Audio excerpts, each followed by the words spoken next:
This is a box. It's a cardboard one, to be specific, but there's something special about this box. This box represents your life. And in your life, you have responsibilities. You have work, some chores, your schoolwork, and then you have these other things called time-killing activities, such as keeping up with the most recent fashion trends, playing endless hours of video games, and all this other nonsense, such as social media and anything else you can possibly think of. But at the bottom of everyone's box or life, we all have some sort of passion, something we truly love to do. Walt Disney loved doodling and drawing from a very young age, and with enough time and dedication, he was able to build a multi-billion-dollar company. Or Pamela Love, who started off making jewelry out of toothbrushes.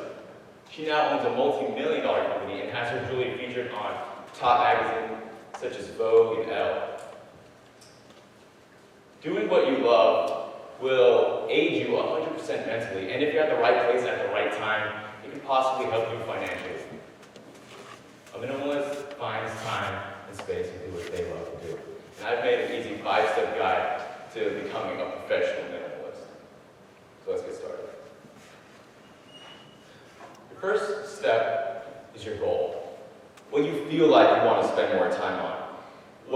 Something that relaxes you, something that puts you in your happy place. It could be gardening, dancing, singing, hardcore. Maybe you want to invest more time into a clothing line. Or maybe you want to invest more time into a business. Or maybe you just want to learn how to play the harmonica while riding a unicycle. I don't know what weird things people may be into nowadays, but if it keeps you mentally healthy and sane, and gives you a personal outlet from any problems from society, then have at it. Personally, I'm interested in cinematography and video editing. I did it once to help a buddy out, and ever since then, I've been wanting to invest my own personal time into it. But one of my other prior goals, which was trying to incorporate weightlifting into my schedule, I wanted to look and feel more healthy. There's a quote that I always think about whenever I'm thinking about my goal, and it's a quote from Tony Robbins, a motivational speaker, and he says, "Goals are like magnets. They'll attract the things that make them come true." You are the center of making your goals become a reality. The second step is your priorities. Now, it's crucial you set your priorities straight, because if you're to drop everything and move the Madagascar to devote your time to learning how to ride a unicycle while playing the harmonica, chances are you're going to end up homeless. And on top of that, you'll be disconnected from the people you love and the people you want to spend time with. And you still have to go to work or school or go help your grandmother out at her retirement home. But you don't spend endless hours on Facebook or Instagram stalking Kim Kardashian and Dan Bilzerian or watching reruns of Breaking Bad on Netflix. I'll give you my own example for priorities. About 10 months ago, I'm in my room, and I'm playing video games. I used to play a lot. Any game, you name it, I had it. And I don't know what came upon me, some sort of energy, some sort of spirit, some sort of epiphany. But I looked at myself and being this 16-year-old skinny, flabby, 125-pound, which is 57 kilograms if this ever makes it to Europe.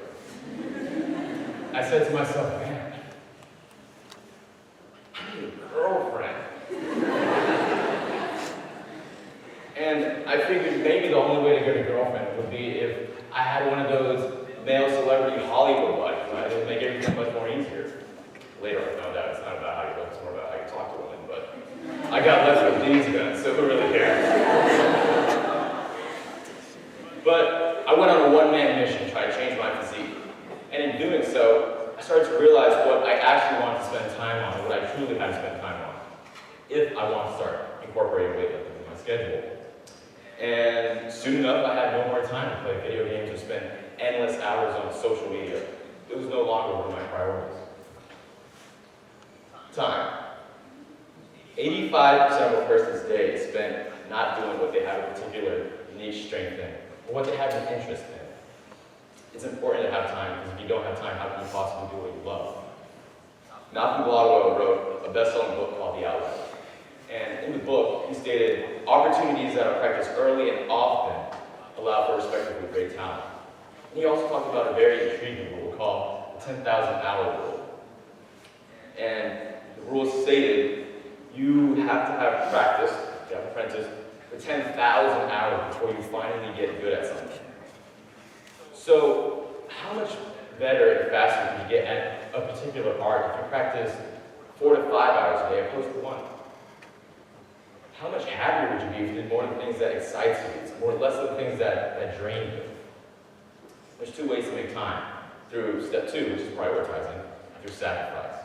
Here's a bit of advice for keeping up with time. For me, I'll write a personal checklist of the things I truly wanted to have done completed by the end of the day. And writing down checklists are probably one of the most underrated tools of our society, simply because of how smartphones and technology has advanced.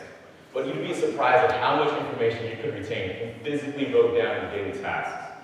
Not only does it help you arrange your thoughts and objectives, but it's a tangible reminder of your goals and your priorities, aka your step 1 and your step 2. Which leads me into the next step, organizing. Organizing is where the fun starts to come into play. It's where you start to get on the roll. You start to map everything out. Your schedule, your time limits, time restrictions, anything you want to spend time on. It's crucial you spend time organizing, because if you want to change your life, you have to change your daily routine. And I've come up with 3 simple rules for organizing, and I'll share them with you. Rule 1, of course, is don't overload your schedule, but don't underload it. You know your limits, but you also want to be pushing yourself that extra mile. Rule 2, take 1 step at a time. Multitasking, I can almost guarantee it, will lead to stress and discouragement. And rule 3, be flexible, but be firm. You want to make time for emergencies and discrepancies, but you also want to make time for any family matters. But you want to be firm about your new schedule, because it's the only way you'll start to change. And I'll bring it back to my own example of how I started to change my body, how I started to weightlifting in order to get a girlfriend, or several. And initially I thought I would have to spend 6 to 7 days at the gym for 4 to 5 hours every day. Then I came across a couple of fitness pages that said, less is more sometimes. And working out 3 days a week along with plenty of proper nutrition and plenty of rest, it would be sufficient enough for me to start seeing results. Now, if I were becoming a pro bodybuilder or a professional powerlifter, I would probably approach my scheduling much more different, because those 2 sports require much more energy and time. But for a kid who just wanted to get started, who had no idea how muscle building worked, I would say I'm doing pretty fine for someone who's been able to incorporate weightlifting into their schedule. Because now I look and I feel more healthy, and I have more energy and I feel more confident. Which leads me to the last step, execution. Everything up to this point would mean nothing if you don't execute. Everything up to this point would mean nothing if you do not experiment. Don't be afraid to shift your schedule around. We've all heard of the saying, the journey of 1,000 miles begins with 1 step, so why not start today? It's nice to have goals and all, but it's the part where you actually start doing them that's rewarding. Franklin Roosevelt's wife would always tell him, "Sweetheart, today is the youngest you'll ever be, so start today." Of course, there'll be people who try to set you back, and there'll be other dilemmas and any other problems, but ultimately you create your own reality. I don't want anyone to settle for a life where they feel discomfort and trapped. There's a minimalist in all of us. I found it in me, and I hope you can find it in you. Thank you.